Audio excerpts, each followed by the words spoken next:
राजस्थान के करौली में हिंदू नववर्ष पर हिंदुओं के जुलूस पर किए गए हमले के मामला लगातार तूल पकड़ रहा है।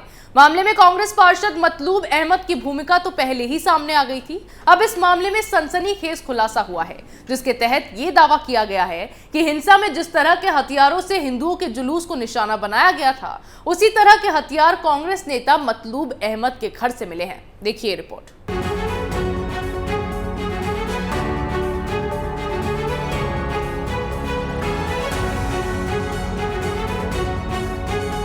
राजस्थान के करौली में हिंदुओं के जुलूस पर हुए हमले के मामले में सनसनीखेज खुलासा हुआ है।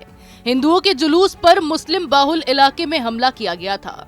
मामले में राजस्थान के मुख्यमंत्री ने तो कार्रवाई करने के बजाय सीधे केंद्र सरकार को ही जिम्मेदार ठहरा दिया, लेकिन इस घटना का मुख्य साजिशकर्ता कांग्रेस का पार्षद मतलूब अहमद बताया जा रहा है, जो अब तक फरार है।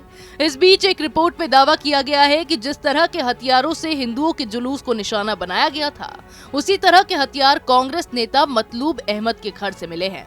हालांकि हथियार के मामले में पुलिस जांच कर रही है।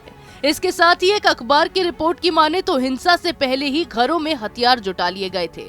इन हथियारों में पत्थर, लाठी और डंडे शामिल हैं। शर्मनाक बात तो ये सामने आई है कि हिंसा के दौरान पुलिसकर्मी हमलावरों को रोकने के बजाय वहां मूक दर्शक बने खड़े हुए थे। हालांकि अखबार की रिपोर्ट में किए गए दावे के बाद करौली के एसपी ने कहा है कि फुटेज की जांच की जाएगी और अगर कोई पुलिसकर्मी कर्तव्यों में लापरवाही बरतता पाया गया तो उस पर कार्रवाई भी होगी। इससे पहले इस बात का भी खुलासा हुआ था कि जिस इलाके में हिंदुओं पर पत्थर बरसाए गए, वहां की मस्जिद, घरों की छतों पर पहले से ही भारी भारी ईंट पत्थर इकट्ठा करके रखे गए थे। हिंसा के बाद कर्फ्यू लगा दिया गया था। गौरतलब है कि करौली में हिंदू नववर्ष के जुलूस पर 2 अप्रैल 2022 को हिंसा हुई थी। इसके बाद दुकानों में आगजनी की गई। मामले में कुल 43 लोगों के घायल होने की खबर मीडिया में आई थी। इसके बाद मामले की जांच शुरू की गई और पीएफआई का एक पत्र सामने आया, जिसने हिंसा के सुनियोजित होने की ओर इशारा किया। बाद में कांग्रेसी नेता मतलूब की भूमिका भी पूरी हिंसा में पाई गई।